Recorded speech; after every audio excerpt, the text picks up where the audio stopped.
সবুজে শ্যামলে মোড়ানো বাংলাদেশ, সেই বাংলাদেশের অপূর্ব দৃশ্য আমরা এখন দেখছি।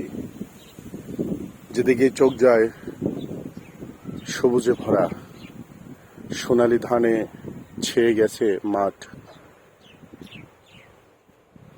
ইরি ধানের আবাদ হয়েছে দিগন্ত জুড়ে।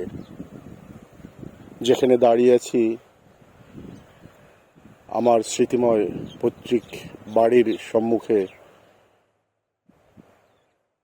আমাদেরই ইরি ধান ক্ষেতের আলে। আমি দেখাচ্ছি আমাদের বাড়িটার সম্মুখ ভাগে, দেখা যাচ্ছে ওখানে বাড়ির লোক দাঁড়িয়ে আছে,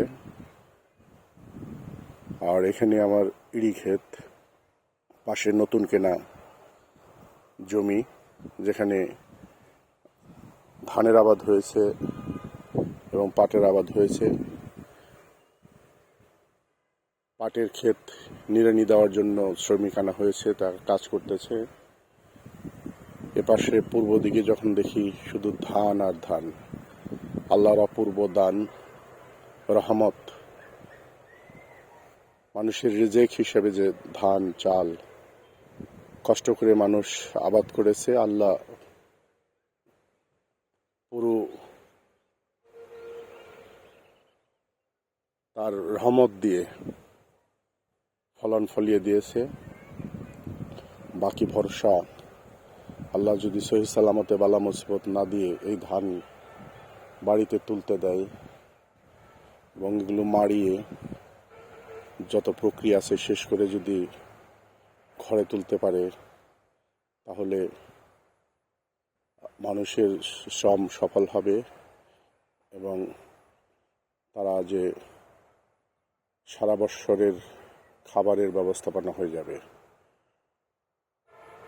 এত সুন্দর দৃশ্য সত্যি দেখলে অবাক, সত্যি দেখলে চোখ জুড়িয়ে যায়, প্রাণ জুড়িয়ে যায়। আসলে তেমন একটা গ্রামে আসা হতো না, এই দৃশ্য খুব একটা দেখার সুযোগ ছিল না, সুযোগ হয়নি না আসার কারণে। এবার আবাদ করেছি এবং এই জন্য আসতে হচ্ছে, আর যতই আসতেছি ততই গ্রামের প্রতি মায়া জন্ম নিতেছে। যদিও গ্রামে সেই আগের মতো সহজ সরল আন্তরিক মানুষ নেই, অনেকটা পরিবর্তন হয়েছে। শহরের মানুষ যেমন যান্ত্রিক হয়ে মানবতা বিবর্জিত হয়েছে, গ্রামের মানুষ শিক্ষা দীক্ষার অভাব থাকার কারণে এবং পারিপার্শ্বিক হিংসা বিদ্বেষ পরিস্থিতির সাথে জীবন লড়াই করে তারাও তাদের যে মানবিকতা সেটা হারিয়ে ফেলেছে, আগের মতো সামাজিক নেই। তবু এখনো গ্রামে যে ঐতিহ্য আছে, গ্রামে যে নির্মল পরিবেশ, সুন্দর বাতাস, সবুজ বৃক্ষরাজি, ফসলে ভরা মাঠ, এ সকল দৃশ্য মুগ্ধ করে। আর যারা দেখতেছেন তারাও নিশ্চয়ই এই দৃশ্য দেখে মুগ্ধ হচ্ছেন এবং আল্লাহর এই সৃষ্টিকে দেখে আল্লাহর প্রতি শুকরিয়া আদায় করছেন। আর আমি প্রত্যক্ষভাবে দাঁড়িয়ে আছি জমিনের উপরে, আমার চারিপাশে ধান ক্ষেত, সোনালী ধানে ভরে গেছে। আর মাত্র কয়েকদিন পরেই এই ধান কাটা হবে, মারাই হবে।